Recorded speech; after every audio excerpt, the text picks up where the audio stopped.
Hello, my name is Dylan, and for this interview, I will be interviewing a person from the projects, also known as Section 8 in the community. Um, just for safety and discretion, we'll go by her initials. Please state your initials. Hello, my name is AR. All right, AR. So I'll just ask you a few questions about the community you've been living in for the past couple of years. Let's see, let's get started with some of the community changes. So, just a general question and overall, has your community changed over the years? Um, I would say yes in so many ways. Just because when I moved there as a child, I was probably like 2 years old, and during that time, the projects were black and white, and it was very bad. There was a lot of shooting, there was a lot of violence, a lot of gang violence, um, and honestly, a lot of people around the community and around like our neighbors and stuff, they were just frightened and scared to even go outside or have like family times. But during time, that really changed. There was a lot of more opportunities for young kids. They started doing more programs. They started to remodel the gym. This gym was mainly where a lot of students or a lot of like community people would hang out, like have barbecues and stuff like that. And during this time, they were remodeling this section, and it was started to become more, how you say, like more a community wise or open wise, just because. Wait. No, it's fine, it's fine. So let's just backtrack. Okay. You mentioned that it was black and white. What did you mean black and white? Just in terms of the colors of the building themselves? Or was it like a side where you saw black and white, like positive, negative towards the like vibes basically, like like there was good days and there was bad days. So I don't know if you were referring to just the color of the buildings or both in general. Yeah. It was more in general in the buildings. They look more scary. Of course, they look like So the jail. buildings were black and white. Yeah, Was they're what you're saying. black Okay, and so white. the color was affected. Okay, so Yeah, I think it was like around 2013 is when they started to remodel the buildings. okay. That's when they colored the buildings to a more neutral and more of a loving apartment wise. Once that change happened, it looked so much nicer and not like, I say the word, like scary. Okay, yeah, we'll go with that. It's fine. So you mentioned you were living there since you were the age of 2. Right now you are 24, I want to say. Yes. So you've been living in the projects for about 22 years. Okay. During that time, have you seen any businesses that have opened, closed? Let's say if there was a store nearby that you used to know as a kid, but then as the years go on, it just went out of business, or if in a new spot there was a new business that opened up that you've never seen before until, recently. Honestly, I feel like the stores near that community in general are always like small business owned, and I feel like it didn't change as much, just because they were like the community will mainly go to those stores in general. But over time, I did notice that they were shutting down. That's just because there were like other stores like the mall or the Swami or other places like that. So they were kind of like getting taken over. Okay. Yeah. What kind of people live in your community? So this question is kind of broad, but you can go as well as to like race, or you can go as to kind of personality types, social status. So go ahead. So what kind of people live in your community? In our community, there's mainly are African Americans and Mexicans. There's hardly any whites or Asians, or our community is just full of Mexicans and African Americans. Would you say, in terms of social status, are they high class, low class, middle class? Um, low. Low class. Yeah. Gotcha. And personality wise, do you see them being nice to you, being aggressive, well, meanish? I would say meanish, just because obviously of the area, like the stereotypes of you have to know what to say, or if you look at the person like differently, like that will kind of like show where you're like based on, I Okay, guess. yeah, that works. Yeah. No problem. So we'll move on now to a different section of the interview. We are going to be talking about discrimination and acceptance. So, have you ever felt discriminated in your entire life? No.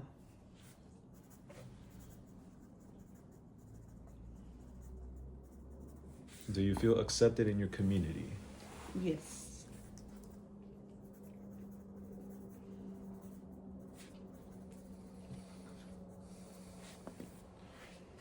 Have you witnessed any racism being changed over time? So let's just jump back a little bit towards the fact that in your area, in your community, majority is African and Mexicans. How do they interact with each other? Is there any conflict? Do they get along?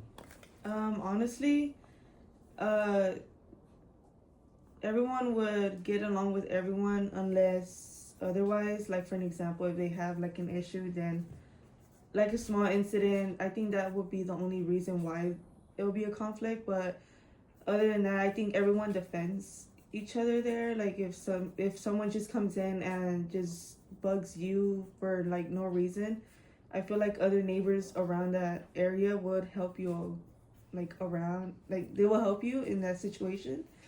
Just because I witnessed it several times, and once I experienced that, once I seen that, like I was able to see that, like, oh my god, like our community actually like helps you out in like in weird situations or in tough situations. Okay, so pretty much nobody messes with anybody until there's like a certain conflict. So pretty much everyone stays in their own lane, but at the same time, always willing to help one another whenever the opportunity rises. Yeah. Okay, no problem. Sounds good. Sounds good. Um, we'll move on to another section. We'll go into cultural traditions. So, are you Latina, Hispanic in that area? Latina.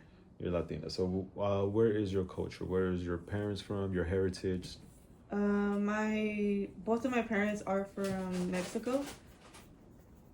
Would you like to go into more detail as to where specific? My mom is from Michoacan, and then my dad is from Puebla. Michoacan and Puebla. Yeah. You yourself have visited Mexico? Not yet? No, not yet. Okay, you haven't been there, but you would like to, right? Yeah. No problems. Tijuana by any chance? Yeah. It's close by the border, so. Yeah, I've been there, I think twice already. Okay, so you have been to Mexico, so no Yeah. issues there. Yeah. Okay.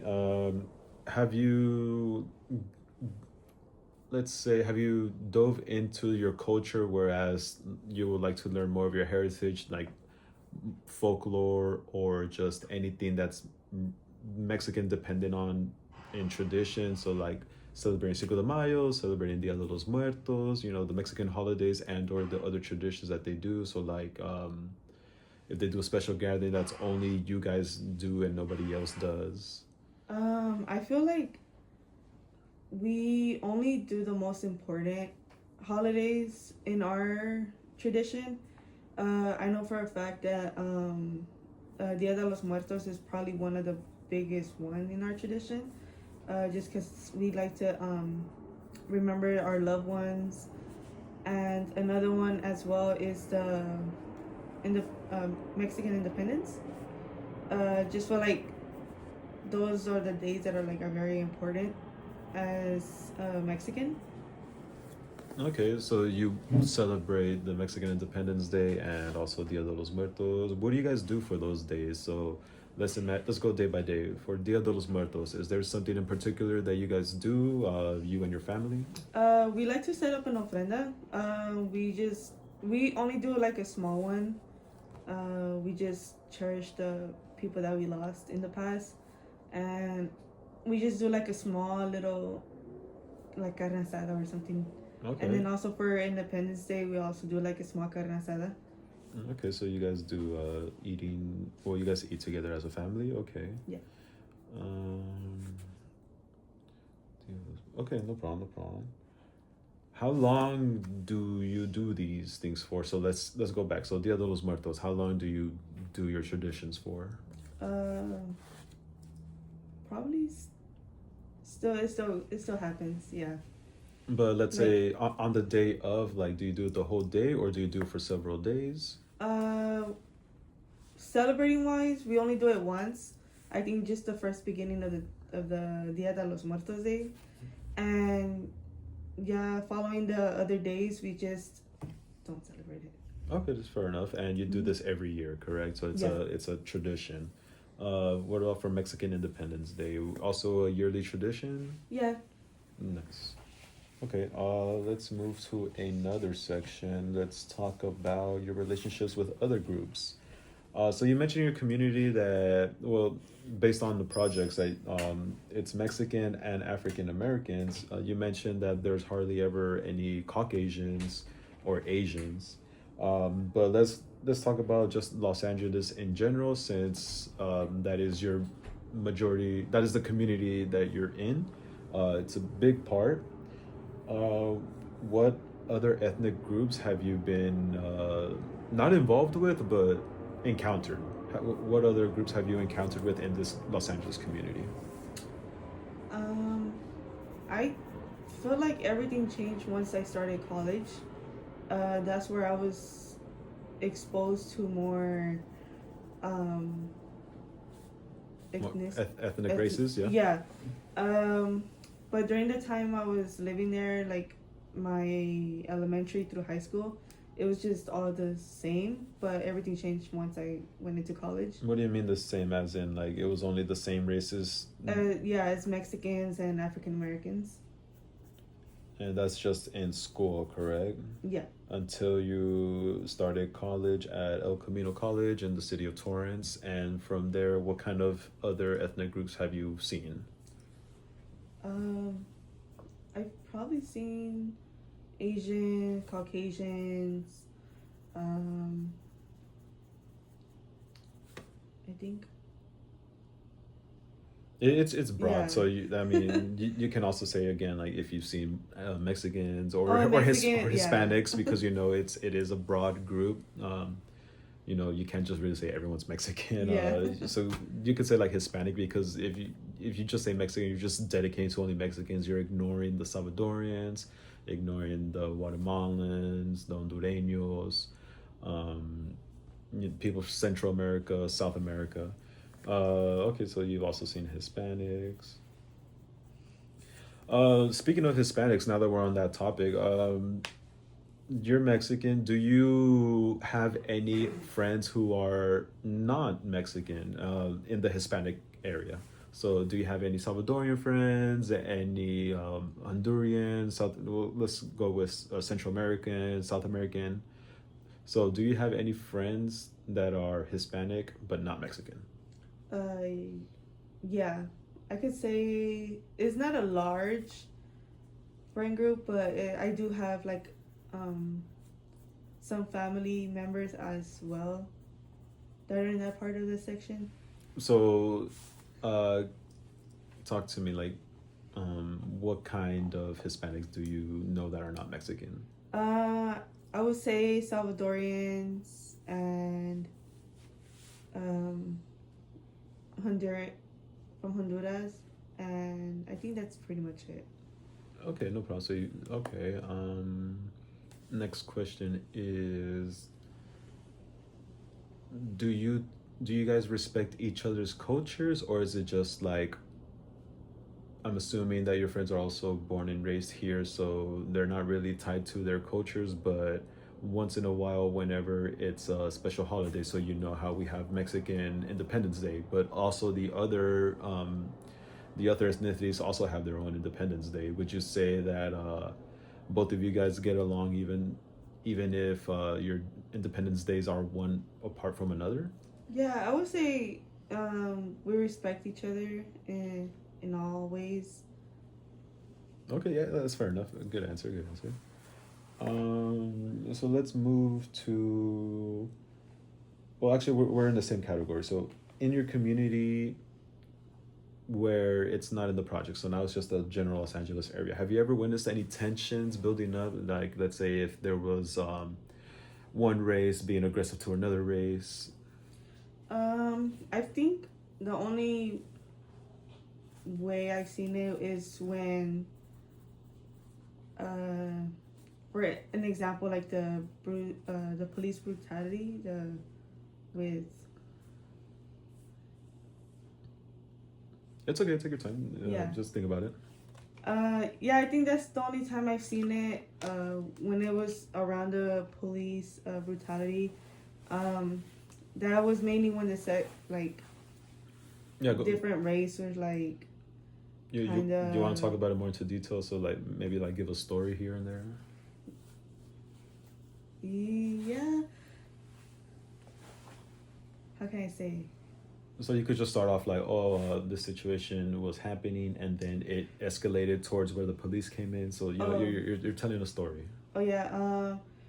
Well, how it started. I think it was just a young African American.